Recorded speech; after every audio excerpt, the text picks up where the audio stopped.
Telangana cabinet సమావేశం ముగిసింది. చాలా అంశాల మీద తెలంగాణ కేబినెట్ లో చర్చించారు. ముఖ్యంగా కొన్ని కీలక నిర్ణయాలు తీసుకుంది తెలంగాణ మంత్రివర్గం. మార్చి 16 నుండి 30 వరకు అసెంబ్లీ నిర్వహించాలని కేబినెట్ నిర్ణయించింది.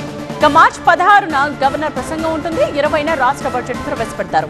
హైదరాబాద్ మెట్రోను LNT నుండి పూర్తిగా స్వాధీనం చేసుకోవాలని ఈ మంత్రివర్గం నిర్ణయం తీసుకుంది. టీటీడీకి ఇక ఖమ్మం అర్బన్ లో 20 ఎకరాల భూమిని కేటాయిస్తూ కూడా కేబినెట్ నిర్ణయం తీసుకుంది.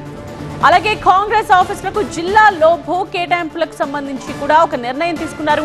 నియోపోలిస్ లో నీటి సరఫరాకు HMWS బడ్జెట్ ని కేటాయించారు.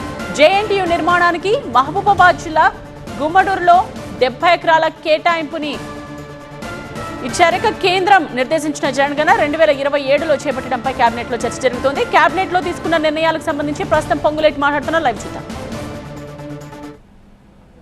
జెన్కోలో ఇన్సూరెన్స్ సిస్టమ్ ద్వారా ఏ ఇన్సూరెన్స్ పాలసీ అమౌంట్ ఈ పెన్షనర్స్ ఉద్యోగస్తులు కట్టకుండా ఏదైనా దురదృష్టకరమైన సంఘటనలో ఎవరికైనా ప్రాణహాని జరిగితే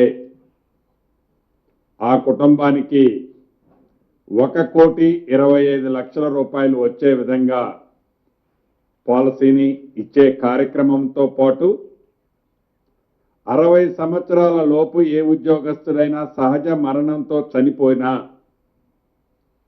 వారికి రెగ్యులర్ బెనిఫిట్స్ తో పాటు అదనంగా 10 లక్షల రూపాయలు వచ్చే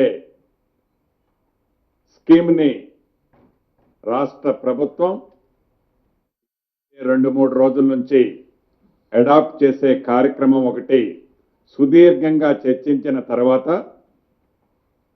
ఈ నిర్ణయం తీసుకోవటం జరిగింది.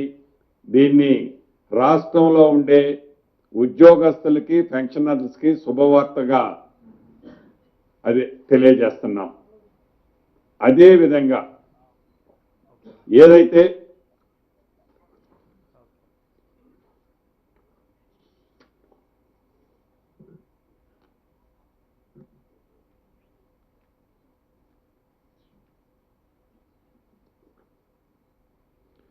రెండో విషయం క్యాష్లెస్ ఎంప్లాయీస్ హెల్త్ స్కీమ్.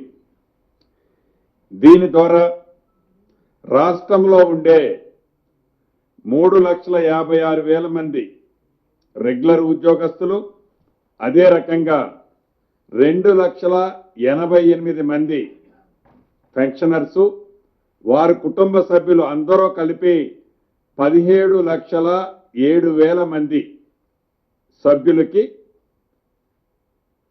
సుమారు ₹1 కూడా అదనపు ఛార్జీలు లేకుండా రాష్ట్ర వ్యాప్తంగా ఉన్న 652 ఎన్పానల్ అయిన ప్రైవేట్ హాస్పిటల్స్ లో సుమారు 998 డిసీజెస్ ఏవైతే ఉన్నాయో వాటికి